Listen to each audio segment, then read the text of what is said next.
What is up? Welcome to Dharma Time. I'm your host, the Dharma Guy, here on WPSN99.com.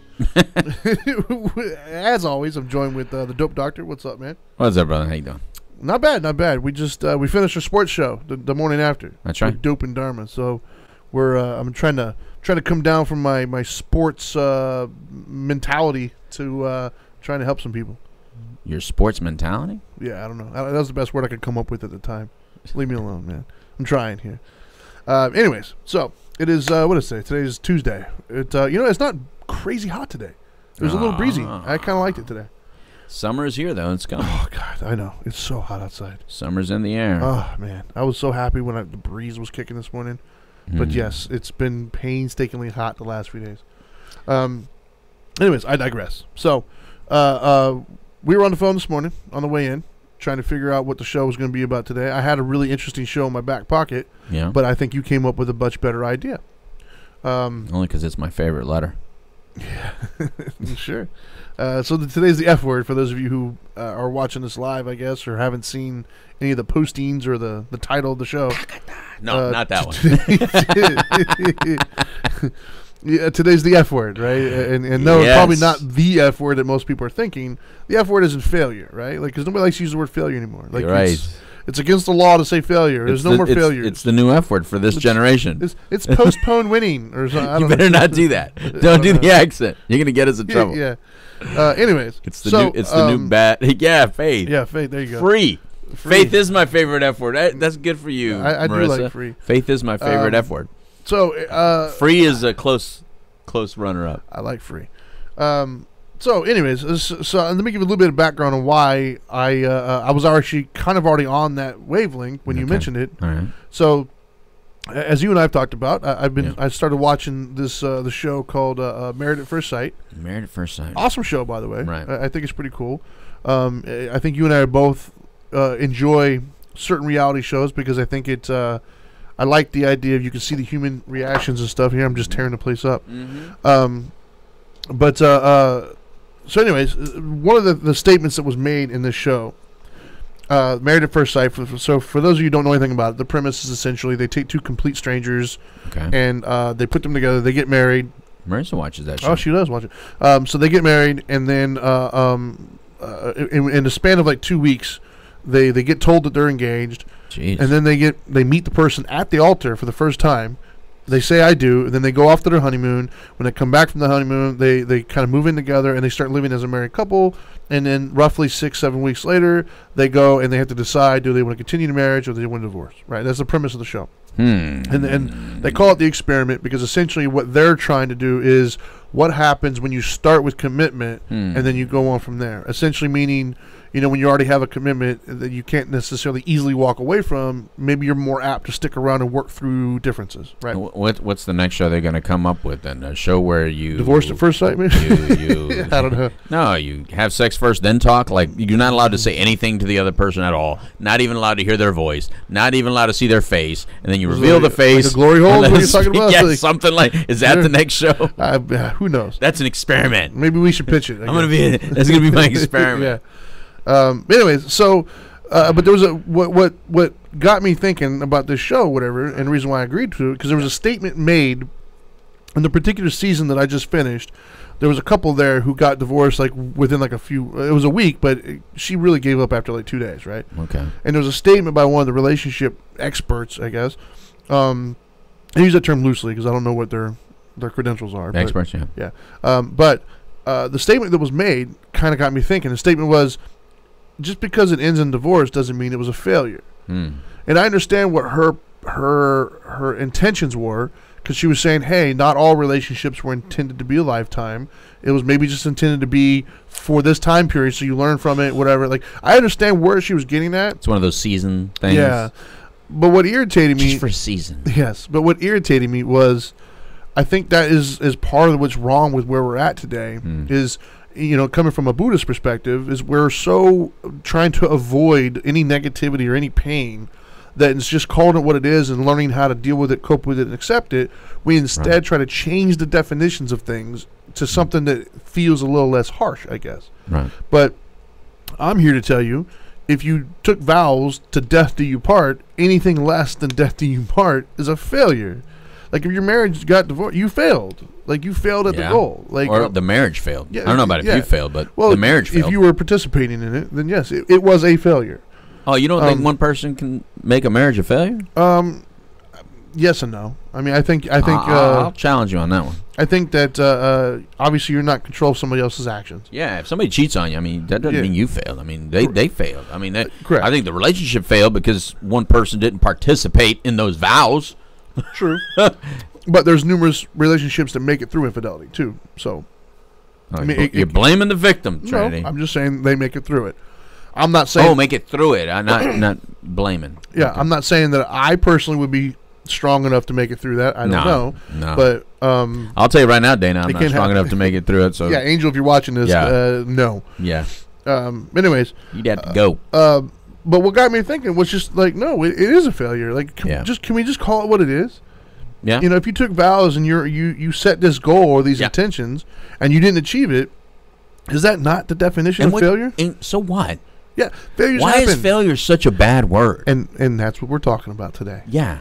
Kids, you heard it here first. I think that's the biggest part of today's show after we've talked about is why is failure such a bad word? I don't know. Why is it now synonymous with the other F word? Yeah. You know what I mean? It's like, oh no, this participation trophy generation. Yes. It's like you're not allowed to fail. Well, like we said on our sports show, what made me, when I mentioned it was in our sports show, by the way, is called The Morning After with Dope and Dharma. You're all about plugs today. That's right, baby. But I think it was Ben Simmons. There was part of the 76ers, and he was playing, and he had a bad game, and then the fans booed him, and he got upset about that. And so, like, the next game, he did a little bit better, and he did the whole little, like, you know, earshot, like, I don't hear you booing now. Like, he got offended by that, and I'm thinking... or is he just being a smartass? Who knows? But I saw an interview where he did get upset about it. But I'm thinking, dude, you failed. You didn't do what your job is to be better than everybody else. That's why you're named Ben Simmons. That's why you're considered, you know, one of the upper echelon players. And that's why the Dharma Guy says do better at the end. Exactly. Whatever happened to just, I didn't live up to my potential today. I'll do better next time. Just do better. Yeah. And that's my problem is we do have this thing where it's like you said, failure is such a dirty word. I'm sorry. Have you... Everything I'm gonna go on a limb here and say every like hard lesson you've ever learned in your life was because it was prefaced by a failure. Yeah, something didn't go the way you anticipated or you wanted it to go. Right, and then you learn from it. If you didn't fail, well, you didn't. I'm saying if you learned from it. I was gonna say if you didn't learn from it, that's why you failed again. Exactly. You know, but what I'm saying is, any of these hard lessons that you've learned, it was prefaced by a failure. Yeah. Something happened, you didn't like it, and then you learned from it. That's how you learn. Yeah. You don't win. You don't learn anything by winning all the time. No. Like you kind of feel entitled and you get spoiled. Yes. Like even for me, like going through my life, since we were talking about the married at first sight or whatever, like the reason why, you know, I improved in my marriage is because obviously the way I was handling it was creating some friction in the house. Yeah. I had to step back. I'm like, well, okay, maybe my way just isn't, maybe I need to grow. Right. Maybe I need to mature. Maybe I need to look at things from a different perspective. Right. I wouldn't have done that if everything was going great. Right. I wouldn't have done that had she had just, you know, kept it to herself and said nothing or no friction was created. Right. I would have learned. I would have like, oh, I've got this. Yeah. I would have been around telling I'm the great husband. No, I wasn't. I need to get better. Yeah. And vice versa, you know. And same thing in like you know, any sport that I've ever played. Anything I've ever done in life. I got better because what I was doing, I was failing at it. I wasn't achieving whatever goal I set aside, and then that made me say, okay, well, what do I need to do differently? Yeah. And had I achieved whatever that goal was, I wouldn't have gone to the drawing board and gotten better because I would have been like, oh, I did it. Sometimes you're just on the wrong road to where you need to be. Yeah. And you start veering off. And if there's no failure, you're going to stay on that road. Yeah. But if you look at these little failures, because sometimes there's a lot of little failures before the big ones happen. Yeah. And if you don't acknowledge that these are little failures or these are little warning signs that you're going down the wrong path, then the bigger failure is coming. But even then, what do? Haven't you ever driven down the wrong road? You thought it was that way, and then you come up on a you know, you're trying to navigate a way around traffic or whatever before GPS waves and stuff. Yeah. You used to go into and it would be a roadblock or it'd be a dead end. Right. You're like, dang it. Look, did you just stop there and says, all right, well, I'm just not going to drive there. Yeah. I'm just not going to go where I'm going. Yeah, I suck. Let me just stop. You know, No, you did a U-turn and you went back. That's just the way it is. Yeah. Do a U-turn, find another path around. Water fails all the time. Water fails more often than it succeeds. It doesn't penetrate where it needs to go, but it doesn't stop. It still keeps on gnawing at you, keeps gnawing at that rock, and just little by little, it'll move a mountain. Water literally will scratch the hell out of a mountain and leave its scar. It created the Grand Canyon. Hello. It doesn't look at failure. It goes, oh no, I'll get this. I will get there. I will get worry. there. Give me enough time, and it'll happen. So if water can fail and be okay with it, so can. Well, like even in the sports analogy, right? How many times have we seen a team, go into like the finals or the Super Bowl or whatever it may be, lose, and everybody says, well, it just wasn't their time. They weren't ready yet. They needed to learn how to do whatever. Right. And then they come back the next year and win. Yeah. Because they lost. They experienced the failure. They experienced the heartache. They experienced seeing somebody else celebrate, and that taught them, hey, what I was doing just wasn't enough. I need to work even harder now. What do you think Golden State's going to learn from that failure last night? The 32-point failure. Yeah, they had They lost a 32-point lead. You don't think they're going to learn something from that? They better. But yeah, so I think that what did Marissa say right there? No one is ever going to be perfect, and I think trying so hard to be is just asking for punishment for anything less. Failure is easier to learn from without beating yourself up and expecting yourself never to fail. That's from Marissa on Facebook Live. So if you're listening to this on WPSN99.com, another way to watch it or be interactive with the show is while it's on live is on Facebook Live, just to let you know. Nice plug. See, well, you got to follow one of us to get on there, but yeah. That's right. Well, you're all pluggy today, so I figured I'd plug one. Trying to pay the bills, man. Yeah, exactly. But no, and I think that like we got to stop with this idea of failure is just a dirty word and there's something wrong with you. Like once again, like you said, this orange slice kind of mentality we have now, where everybody gets an orange slice for participating. No, man. Like whatever happened to getting better? Sometimes you suck. Yeah, and that's okay. And that's okay.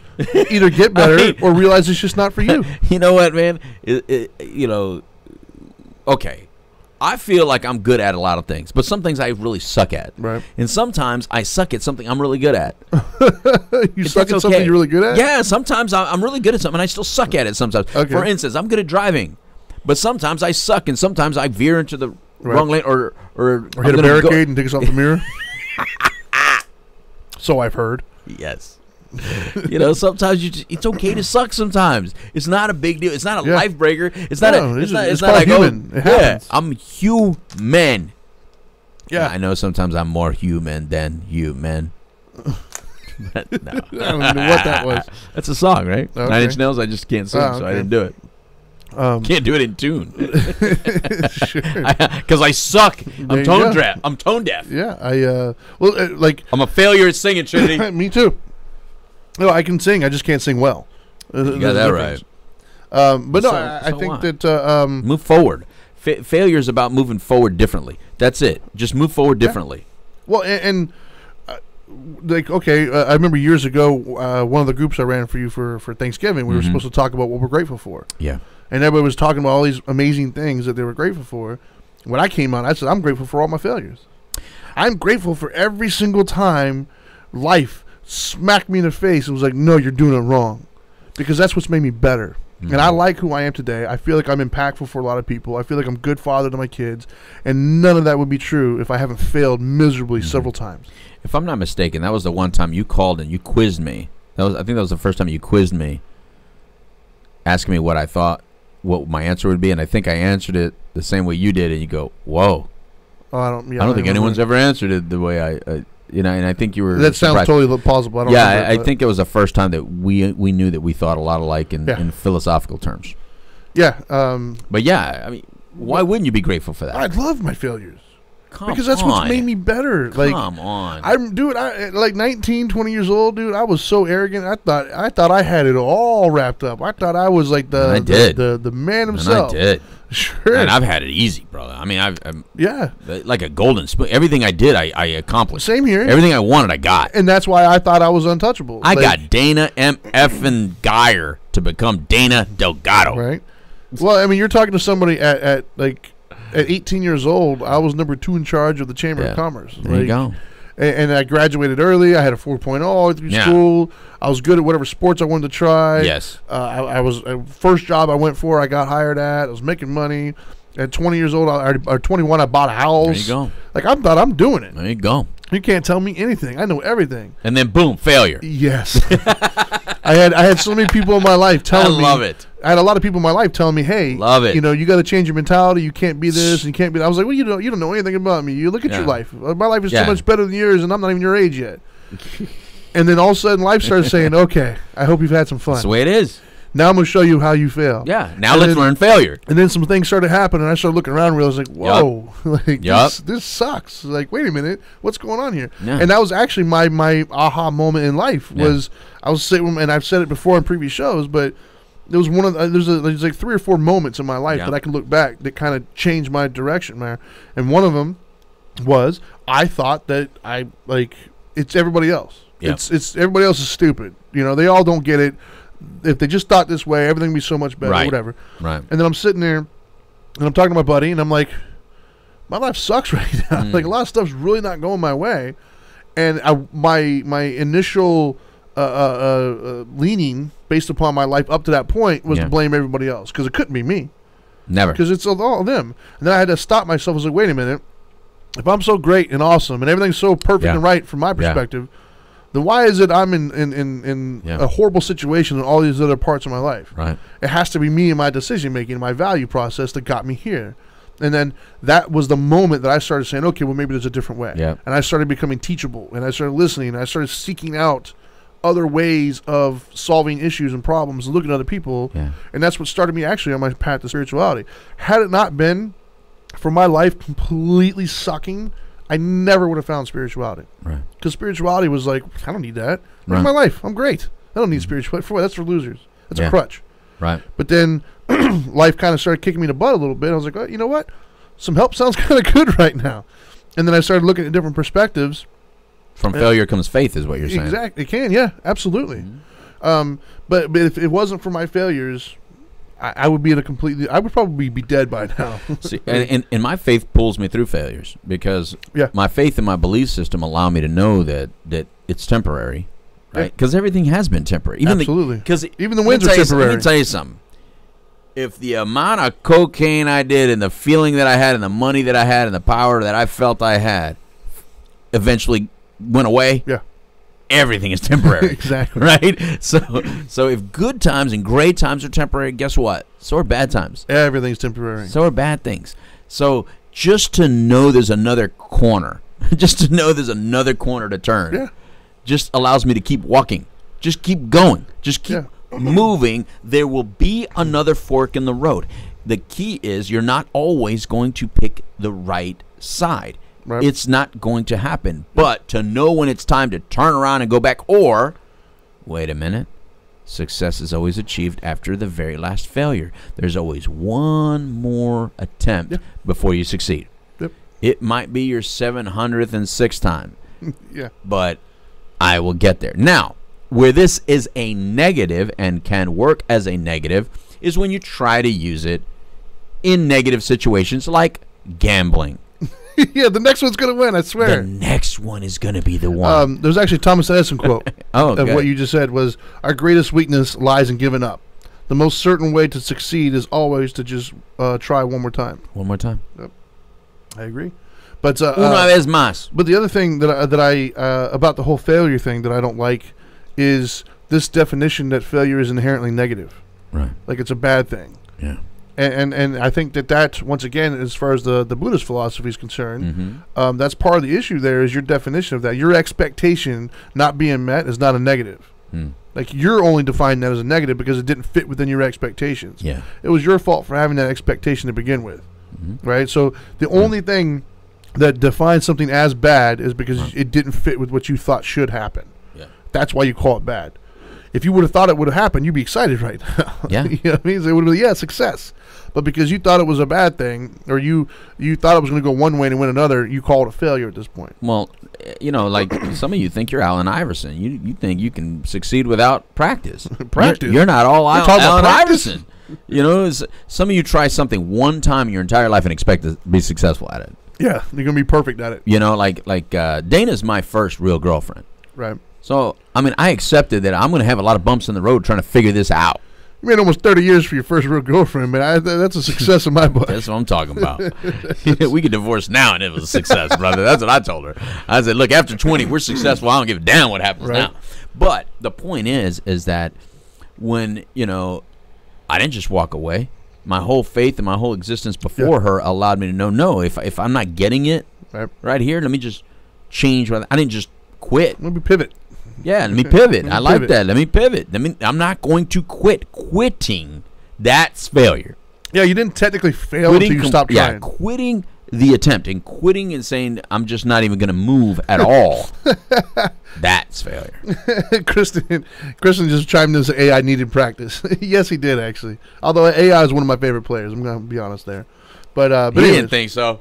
No, he did not think he needed practice. Yeah. He needed some money management is what he needed, though. Because he is broke. I love Allen Iverson. No, Allen Iverson was great. One of the most entertaining basketball players No, ever. he was awesome. But anyways, but no, I seriously, I believe that. Failure is just, we got to stop thinking of failure as a dirty word.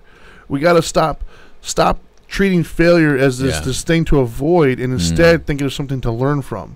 Use it as a tool. Use it as a springboard to modify your thinking, to modify your approach. Failure is my favorite tool. Yeah, man. I think it's, whether people want to admit it or not, it's everybody's favorite tool. They It's just my haven't hammer. admitted it. It's my hammer or my screwdriver. It's like that one tool that I make sure I have at all times. Gotcha. You know what I mean? It's Gotcha. my hammer. Like, because I love the hammer. The hammer's an awesome tool. Yeah, sure. I see things to hammer all over the place. You know what I mean? Like, as a little kid, isn't that the favorite one? Absolutely. Bang, bang, bang, I bang. must still be a little kid because I love just tearing things up. I love hammers. You know what I mean? I think I have more hammers and more screwdrivers because those are my favorite tools. So I have tons of hammers and tons of screwdrivers. But what did you say about Kobe? No, he's a Kobe fan. Who's Kobe? That's a steak. Oh, he doesn't count though. He's from the UK, so he doesn't count. Who's Kobe? That's a steak. But it's a good restaurant. Kobe Steakhouse. But no, I agree though that failure for me has been my number one tool. Yeah. And to be honest with you, I think that's most people's number one tool. They just don't realize it. They try to avoid it, and they don't realize that if they look back on a lot of their major life lessons that they've learned, any improvements that they've made, it was preceded by a failure. Right. Something happened to make them, like you said, pivot. Right. And if it wasn't for that failure, they would have kept on going. Yeah. And it would have gotten worse. Out of stubbornness. Out of pure stubbornness. Yes. You know where my stubbornness takes me? To make another attempt. Sure. Don't use your stubbornness, which I think is a great gift, by the way. I'm so stubborn. I'm sober today. But don't use your greatest gift of stubbornness and make it a negative by not accepting that a failure might be just like a sign that maybe I need to change and pivot. Yeah. But some of you are so stubborn you don't even see it as failure. It's not failure. No, they're wrong. You're wrong. Yeah, I'm just no. Stay the course. Just reevaluate because it's not always. You're not always correct. No. Reevaluate. Well, and actually, that's what Kristen just said, which I want to read here because I think it's a fantastic point. Go ahead. He said people have a fear of being wrong. I feel we need to be more accepting of being wrong and looking at it as a mechanism we can use to learn and better ourselves. Yes. But he also feels that it would require people to not have a "told you so" attitude. Let him say "I told you so." Yeah, like you can't control what other people do. You can control your own. But I like what he said there, and that is, I think people do have this intense fear of being wrong. It's okay to be wrong. I'm wrong a lot, dude. Yeah. When people say "I told you so," here's what you do. You look at them and go, "You did. You're absolutely right." Congratulations. And then that's it.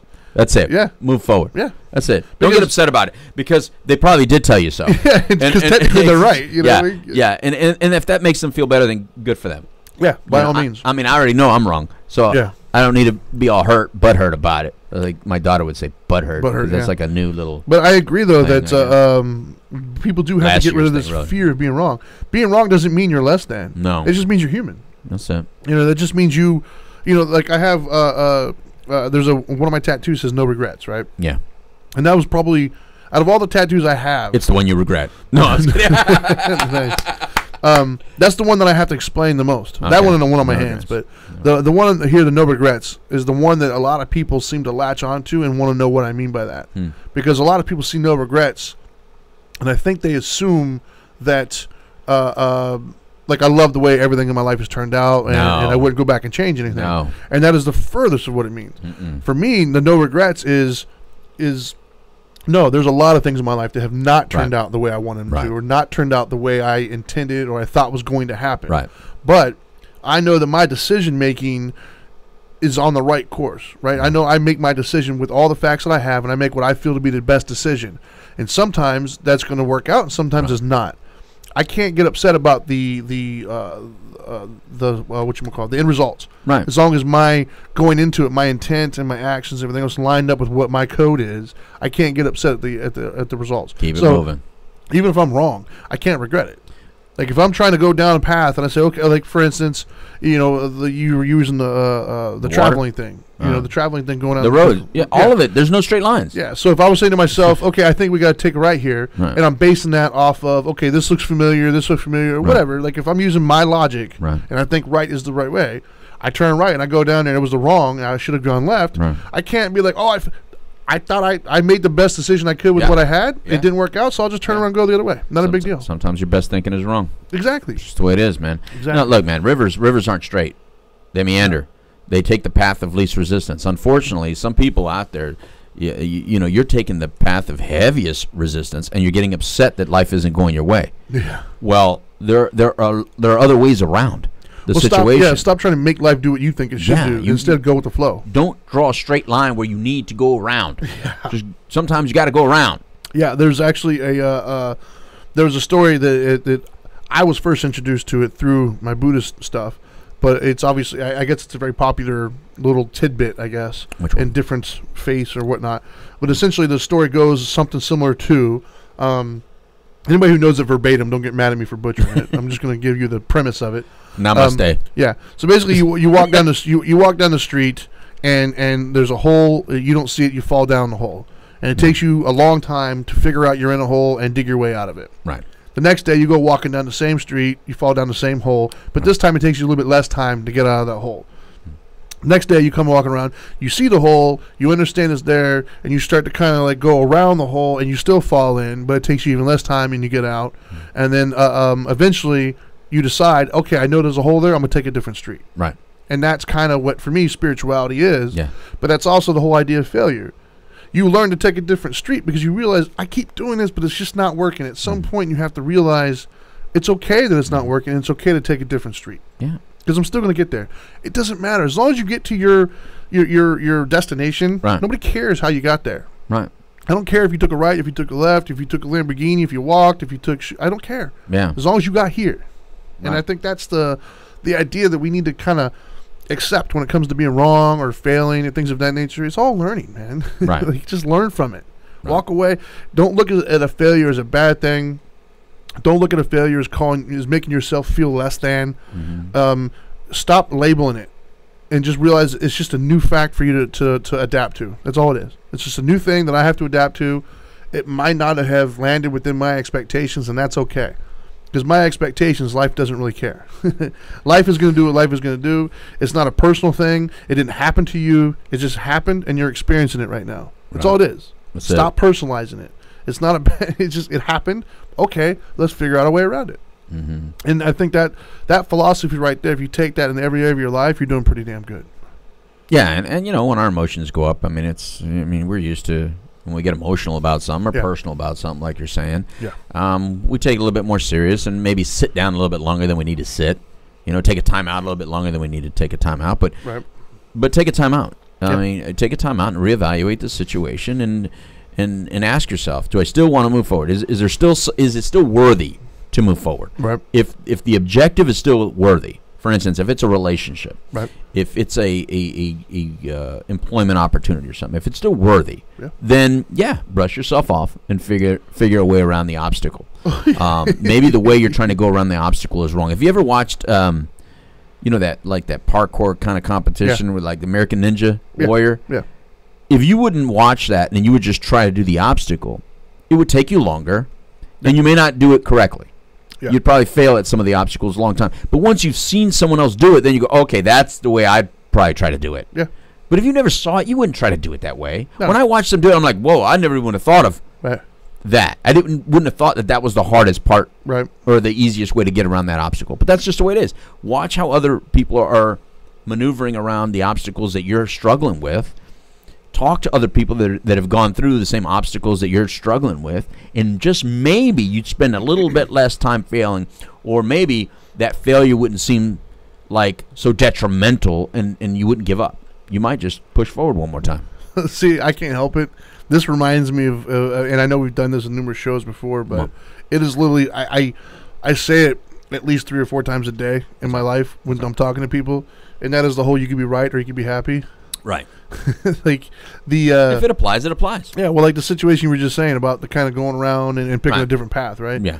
Well, you could be right in the sense of, you can go and do the obstacle that way. You're 100% right. Yes. You know, but you're going to fall like 100 times, and it's going to take you 3 times as long.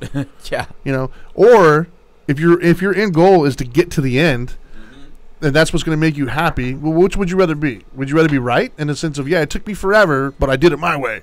Right. Or would you rather be happy and say, you know what, I'm going to do it this way because it seems to be more efficient, even though it wasn't my idea or my way or what I thought should be. I'd rather be successful. And I'm going to get to the end in a good time. I personally choose happiness. Like, I choose happiness. You could have right. Don't get me wrong, I enjoy being right, but it's no longer my my goal. That's not what I strive for, to be right. I strive to be happy. And sometimes to be happy, I have to let some things go, even if I might be right in those things. And that, to me, I learned through failure, because I was one of those people that was stubborn, where I would feel that my way is the way, my way is the only way, and I would continue to try that, and I would fail numerous times. And then at one point, I kind of just got tired of failing. I got tired of hitting my head against it, and I had to ask myself, what's more important, my way or getting it done? And I would just get it done. And then I started learning, wow, life is so much easier when I learn from this as opposed to fighting it. Right. Or feeling down on myself, or avoiding it, or trying to pretend like I didn't fail, or arguing about failing, or whatever. No, you failed, dude. Get over it. It's okay. I just proved my own philosophy and didn't even know it. Okay. Because my computer was dying. The computer that I used to do the show was dying. Yes. I needed to plug it in. I put it in. I plugged it in, and I tried to plug it into the wall over there. Those sockets are all full. I didn't quit. I went to the other socket. That one was too far away. That's what you're saying, is we need more sockets. So that I didn't quit on that one. So I went to the third. In the third one, it was just long enough to do it. The point being that you failed twice. I failed twice. You succeeded once. Succeeded once. I didn't give up. But you succeeded. Because I still wanted to plug in the computer. It was still vital. Yes. And the key is, you didn't after the first one, you didn't stop and be like, oh my God, what's wrong with me? I didn't pick the right one. Yeah, like, you didn't even hear me curse. No. I didn't need to. You're not a horrible person because you got it wrong twice. Like, right now, actually, technically speaking, you only succeeded 33% of the time. Which is like a baseball player. Yeah, you failed 2 out of 3 times. If you're a 300 hitter, matter. If you're a 300 hitter in Major League Baseball, you're successful. Yeah. That's 3 out of 10 3 out of time. Yeah. You at bat, you hit it. And I think but I think that's what it is, man. I think you gotta approach life that way. Yeah. You gotta stop looking at failure as this big dirty F word. And on a side note, because Kristen did mention it, I would like to go into that. And that is, when you have people around you, stop looking at failure as a bad thing for you, but also stop looking at failure as a bad thing for others. Stop ridiculing other people because they failed.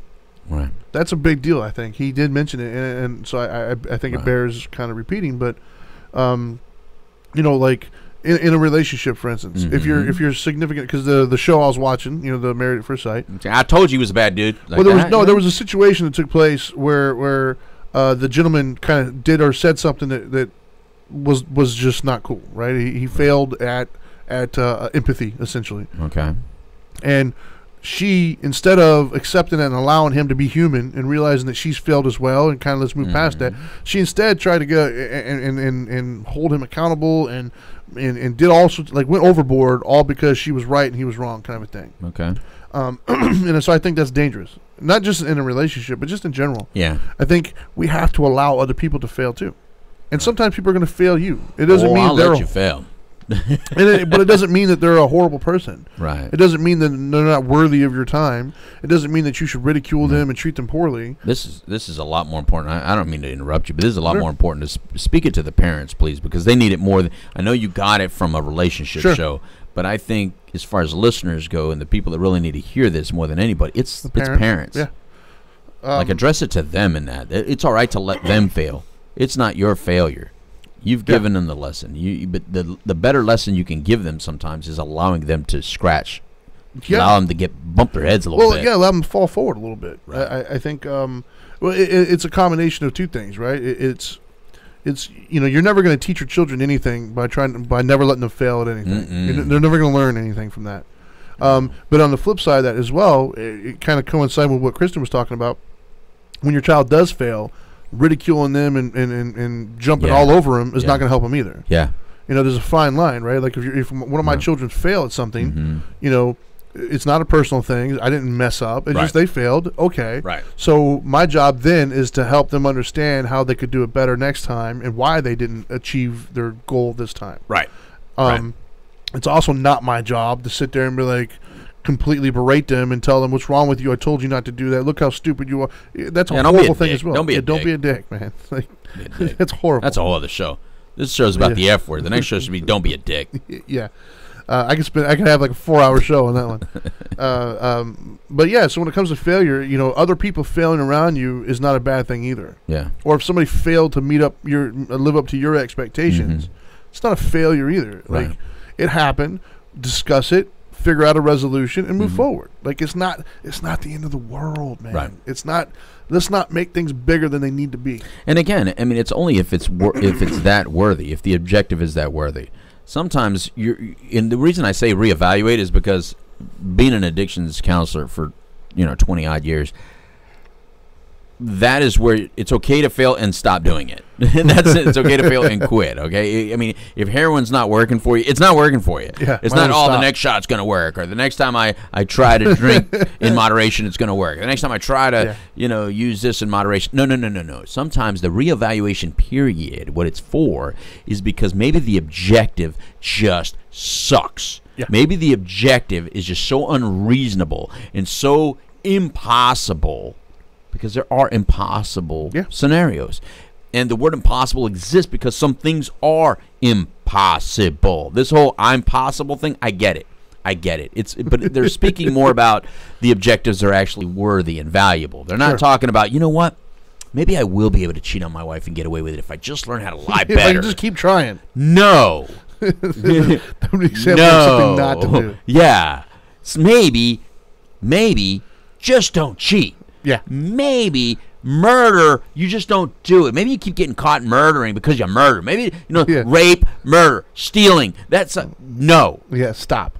Just stop. Those are not worthy of your effort. So those of you coming out of prison and saying, well, I'll just be a better criminal. No. Does that make sense? I mean, because I just don't, all philosophies aren't for everything. Correct. The reevaluation period is to see, is this a worthy enough thing to do? And if it is, hey, push forward, brother. Do it again. Preach on, man. Preach on. I try to. I couldn't agree more, man.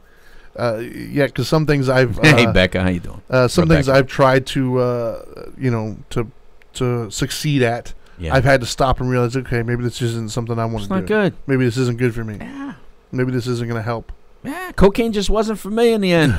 As much as I loved it, it didn't love me back. You were not the Michael Jordan of cocaine. Is that what you're trying to tell me? No, I was the Allen Iverson. Well, that's what I told my daughter had that issue, right? My daughter, not cocaine, obviously, but she thankfully, she's not a good liar. Yeah, like she's not a good kind of like I'm gonna do something and lie about it or try to cover it up. She's not good at all. And so I told her, I was like, you should just stop. You're not a good liar. You suck at it. So stop trying to like do things you shouldn't be doing and trying to cover it up because it just makes it look worse. Yeah. You just need to get with the rules and follow the rules because A, it's just going to be better for you in the long run, and B, you're really not good at lying. Yeah. But instead of trying to get better at lying, just get better at following the rules. Yeah, I used to tell that to my adolescents that would come in and they'd get in trouble for possession of marijuana like at 15. All right, we did the same thing. I'd say, you just suck at it. Yeah. You just suck at it. Just don't do it because you really just suck at it. The potheads that you're trying to be like, they're not in my room. They're never in my room. You know why? Because they're not smoking so much that everybody friggin' needs to know about it. Yeah. You know what I mean? They're able to do it and still get on with their lives. You're doing it. You're failing school. You're getting in trouble by your parents. You're not even handling the current obligations that you have, so you clearly suck at it. Well, that's what I would tell them, too. Because when I would try to tell them to stop using marijuana, they would always be like, well, my brother did it, and he graduated college. It's like, yeah, well, your brother's better at it than you. Yeah, you got an F. He graduated college. Exactly. You're talking about the attorney. That guy's an attorney and smokes pot. You're not him. You're not the Michael Jordan of pot use. That's just the way it's okay to not be Michael Jordan. You failed. Right? You failed. It's time to change. And it's the kind of failure where you need to change direction. That's the lesson you take from it, right? Yeah. That's how you improve. You say, you know what, maybe this just isn't life for me. You know what's for you? Oxygen. I think it's kind of for everybody, though. Yeah. You need to inhale oxygen. Clearly, inhaling this is not working for you. Yeah. I agree on that one, man. Yeah. But no, I don't like I don't like this thing that we're in, man. We're looking at failure as such a bad thing. Like, no, we're teaching our kids to avoid failure, to avoid being wrong. There's something wrong with you if you were wrong. Suck it's shameful, buttercup. And that's just not true, man. You can't say "suck it up" anymore. No, you can't. I mean, dude, Gillette put that in their commercial. They literally put it in their commercial that you can't say, "Hey, they're just being boys." You can't even just. That's like they shame me for being that kind of dad. I know. For being like, deal with it. Yeah. Some things you do just need to deal with. Don't put me in the same category as the dude that was creeping on some chick. Yeah. Don't. Look, I get that guy being a creeper on some woman. That was bad. But if I have a little boy and he needs to suck it up, buttercup, then he needs to suck it up, buttercup. Well, I do it all the time. Like, if it makes me a horrible father, then oh well. But at my house, when like sometimes like my daughter, for instance. Well, like, my son will be making a noise or something. He's doing it to annoy her. Yeah. And she'll be annoyed by it. She'll say, "Tell him to stop." I'm like, "No, you need to get over it. Like, you can't control other people. Just get over it. I don't care. He's ignore him and you'll be fine." Yeah. But I don't tell him to stop just because it offends her. Like, you need to get over your issues there, girl. Like, right. And apparently I'm not allowed to say that anymore. I'm apparently not allowed to tell them to suck it up and get over it. You're completely allowed to say it. Keep saying it, Trinity. Oh, I am. Keep telling them to suck it up. Look, Rebecca said they do that in her house. Yeah, hell yeah. They're going to still do it in mine. That's like saying in your house they're not allowed to pledge allegiance. That right. They can. Absolutely.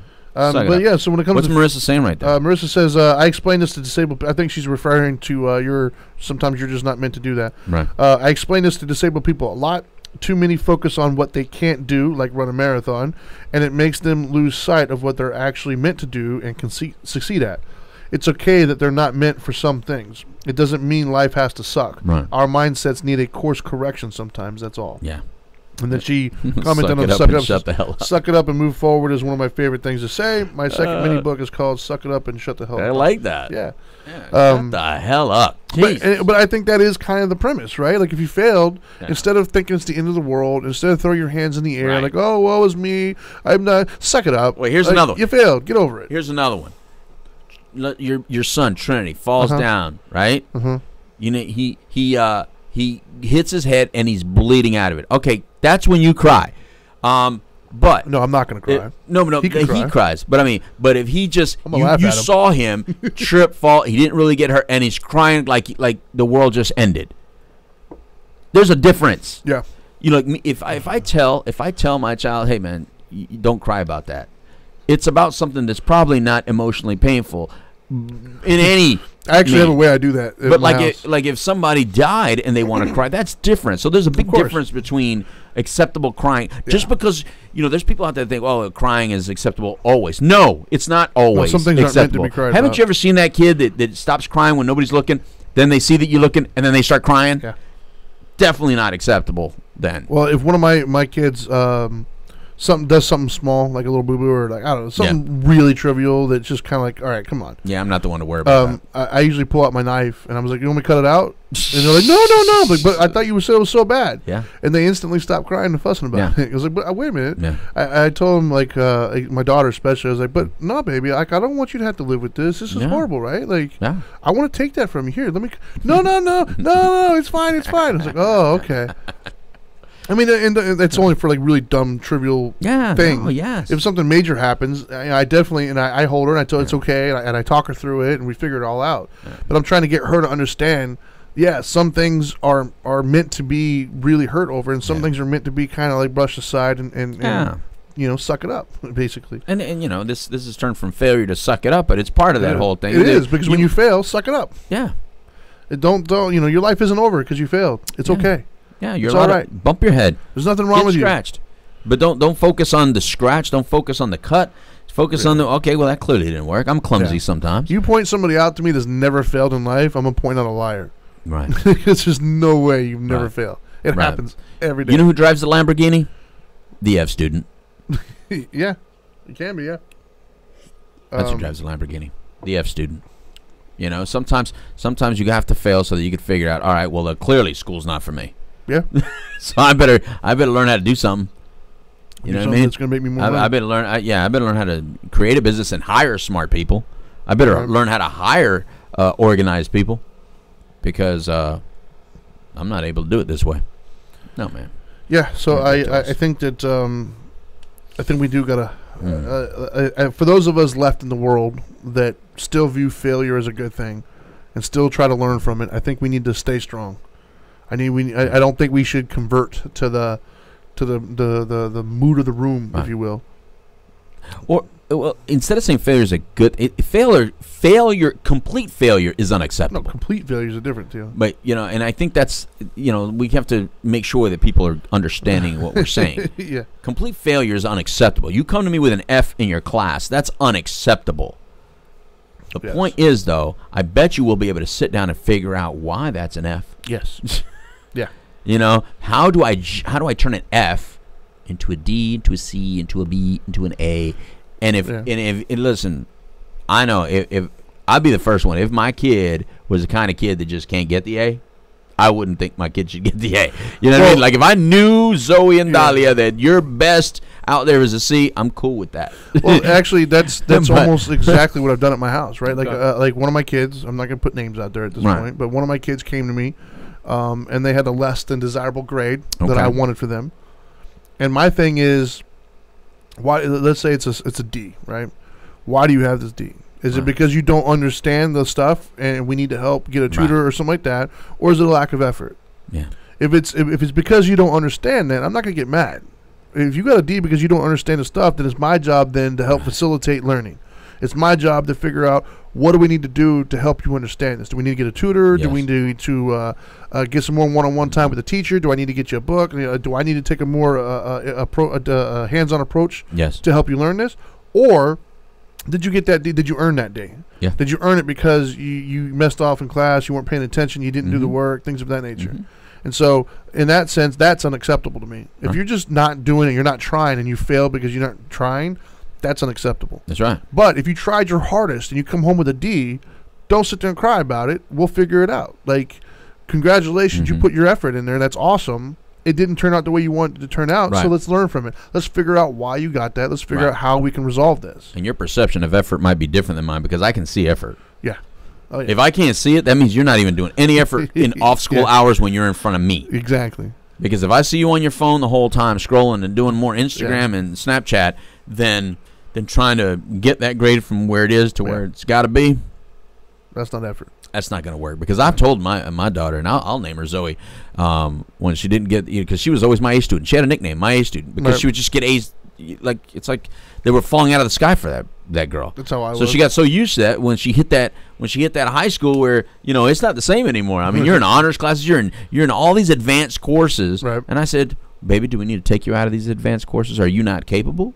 Is that what? Because if you're telling me, listen, Dad, it was different performing then, but now I can't perform at that level, and I saw you put that effort, then we'll take you out of that advanced, because you don't need to be in those. You don't need to be in honors. You don't need to be in IB courses or whatever, all those can't even say those. I don't even know what they are. Because I wasn't in those courses. Yeah, AP class. There you go. I wasn't in that. So if you're like me, well, then just tell me, and I'll be like, I'm cool with a C. Because I've done fairly well with my CS. But however, I tend to, you were my A student, so I never got A's, not even in kindergarten. How do you not get an A in kindergarten? Talking and fighting. You can use color in the lines, man. No, I didn't color in the lines. That was very difficult. Oh my gosh! You were the eat and paste kid? Is that what you were? No, definitely not. But I did ditch kindergarten. How do you ditch kindergarten? I did. I left. I went out the back door, got lost. Oh my gosh! So I just stayed out there. Oh my gosh! And I went somewhere else. Wow. Yep. Yeah, man. You I killed got me. in trouble. The MPs brought me home. Oh, that's right, because it was on the all right. Military base. Gotcha. Thank God it was a military base. Luckily, they knew who my dad was. You know, all you got to do is like give them a few hints. If it wasn't an MP base, he could have been. This would be a whole other story we're talking about right now. I'd have been, you know, Chester the molester. Chester's out there, man. You got to watch Chester. Damn it. My gosh. Anyways, I think we're running out of time, man. Yeah, man. 7 minutes. All right, so we still got a couple more minutes. We do have a couple more minutes. Anything else you want to put out there for the failure stuff? The way to look at it, how to feel about it. Well, let's talk about the feelings a little bit, because we're not. Listen, you're gonna feel like quitting lots of times. You are definitely gonna feel like that you're not capable, you're not smart enough, you're not good enough, you're not worthy enough, and that's not always the case. Sometimes, like Trinity was saying earlier, that you're taking something a little bit too personal. You're taking this a little bit too emotional rather than objective. I think we always do better when bouncing it off other people that aren't also emotionally invested in the situation. Sometimes you need a real logical, rational answer, not an emotional answer. And often when we get around people that are like-minded to us, or our best friends or family members, we're getting the emotional response on top of the other response. Right. Sometimes you just need a purely different perspective, non-emotional approach. So just think about that before you give up on some really good objectives. Because some people, I think, give up on some really good objectives where you're fully capable. I did fantastic at the university level. I got straight A's in college, by the way. Right. Your mom told me that. C's in kindergarten, not even A's in kindergarten. All N's and U's, all U's, unsatisfactory conduct. Yet, look at my conduct now. Yep. Look at my stability now. Look at my ability to succeed now. Look at my grades that I got at university level. All A's, maybe a couple B's sprinkled in there. That I never would have thought I could have. I always said I was not a school person. I'm not an academic. But you know what? I shined in academics. I did fantastic. The difference was my perspective. The other difference is they teach you very differently in college. Oh, yeah. They're a better level of teacher.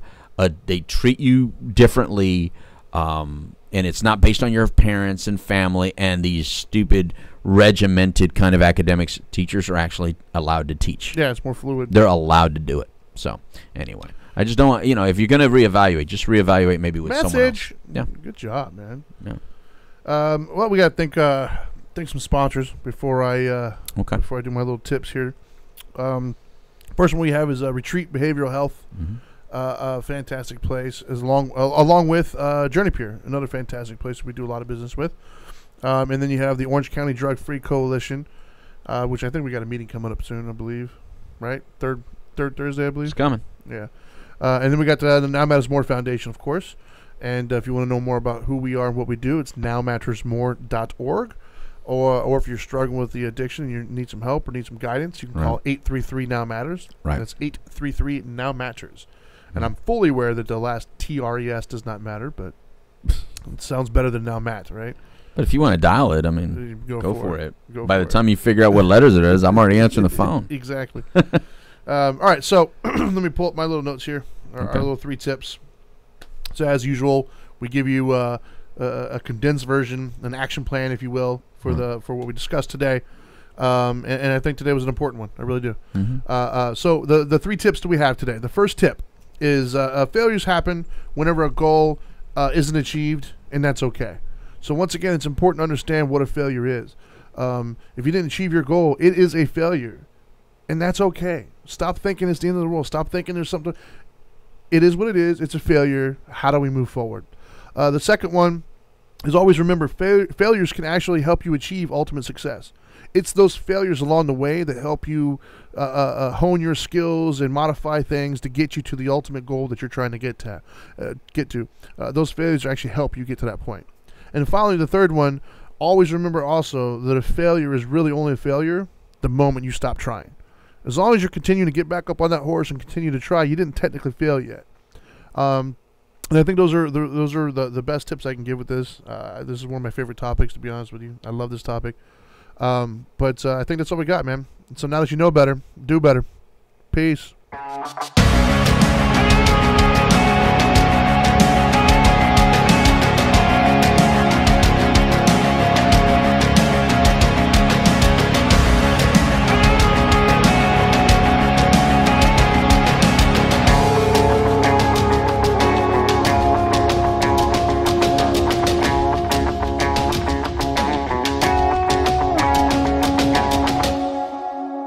Are you still here? What are you doing?